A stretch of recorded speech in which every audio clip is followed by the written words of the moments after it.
સમગ્ર છાપી કાણોદર પાલનપુર અને બનાસકાંઠાના લોકો વતી રાજ્યના મુખ્યમંત્રીને ભાવભીનું આમંત્રણ આપું છું. તમે એકવાર અત્યારે છાપી આંટો મારો.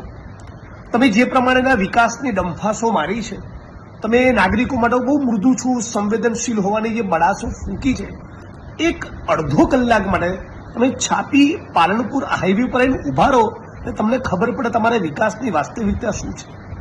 ગઈકાલે મોડી રાતના 2 વાગ્યાથી અત્યાર સુધી ત્યાં પાણી ભરાયેલા છે. તમે તમારા મુસ્લિમ દ્વેષના કારણે કોઈ જરૂરત નથી છતાં કાણોદર અને છાપીમાં કારણ વગરના ફ્લાયઓવર ઊભા કર્યા. આ પણ એક મોટું કારણ છે. ત્યાં ભયંકર પાણી ભરાઈ રહ્યું છે. શરમ આવી જોઈએ તમારી રાજનીતિને.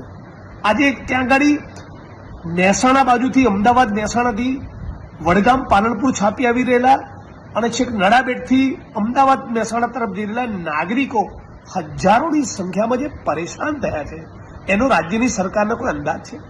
હું તો વિડીયોના માધ્યમથી સમગ્ર ગુજરાતની જનતાને અપીલ કરવા માંગુ છું કે તમે તમારા ફેસબુક પર, ટ્વિટર પર, સોશિયલ મીડિયામાં લખો.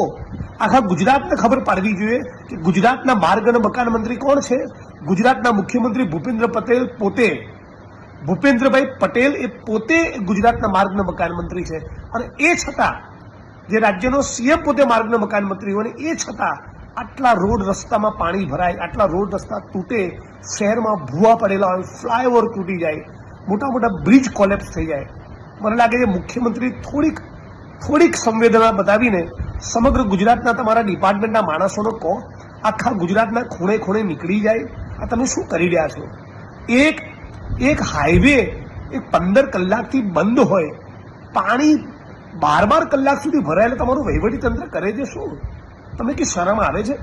હું ફરી આ વિડીયોના માધ્યમથી સમગ્ર છાપી અને મારા મત વિસ્તારના લોકો વતી, આખા બનાસકાંઠા વતી રાજ્યના મુખ્યમંત્રીને અપીલ કરું છું. તમને ભાવભીનું આમંત્રણ છે.